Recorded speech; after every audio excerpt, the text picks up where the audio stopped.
At first I thought I've been tinkering with this thing, trying to find the right angle, trying to get it to work where I can talk to the camera. And then I thought, there's something to this. There's something to the way this is just situated, where it cuts off half of my face, actually. Because how much do you really know a person? How much can anybody know anybody? It is said that the German poet and philosopher Goethe, as he was dying, he said, "Nobody has ever perfectly understood me. I have never completely understood anyone. Nobody understands anyone else."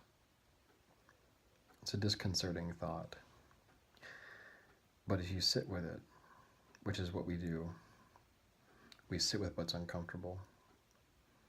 Because what's uncomfortable is a vehicle for information. And some of the most valuable information is the most uncomfortable at first. But if you do think about it, it's a tremendous pressure to live your life expecting to be understood, expecting other people to really get you. Because what does that mean? How are other people supposed to peer into the deepest recesses of your consciousness, your feelings, your motivation, your thoughts? It's impossible, isn't it? Other people can only hear your words, witness your actions, and that's it. And all of those words and actions are just a loose translation of your thoughts, your intentions, your emotions, your beliefs. It's a loose translation. All of us are essentially reading an ancient text that's been redacted, that's been compromised by later parts being added later, that's being translated from a very foreign and ancient and dead language. And that's what it means to interact with somebody. That's what it means to interface with another person. You're reading in translation. So be content with being unknowable. Be content with other things being unknowable. Be content with the only one thing that you can really know being yourself.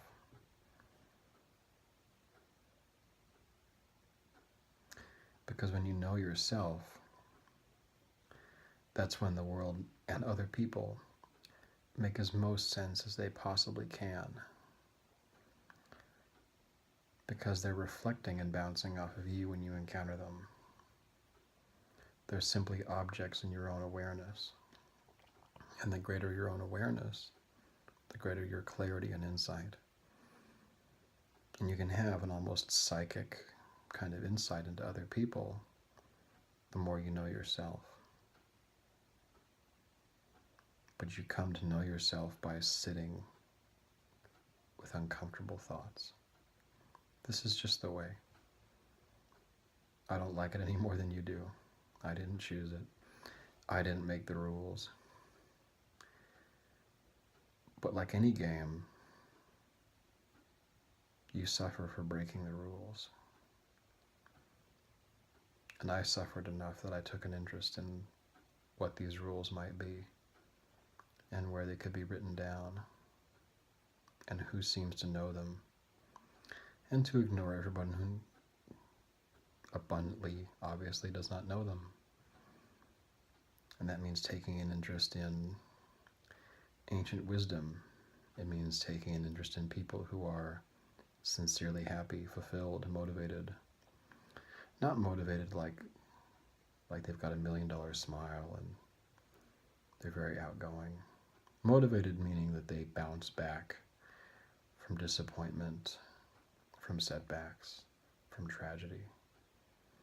Those are the people who understand something worth learning. Self-knowledge is all you can have, truly. So it's the only thing worth pursuing. Self-knowledge makes sense of everything. To be unknowledgeable of yourself is to live in a world of confusion, delusion, madness. To know yourself is to know all that you can know. And it makes everything else that much more knowable. And it makes you comfortable with the fundamental unknowability of everybody and everything. Because instead of feeling alienated or estranged from others, you fall in love with the mystery. What does it say in the Tao Te Ching, the chapter 1 of the Tao Te Ching? It says, ever desireless, one can see the mystery. When you know yourself, you know that you contain within yourself everything you could possibly need, everything you could possibly want. So you become desireless. And a symptom of desirelessness is that you experience the world as a ceaseless parade of mystery.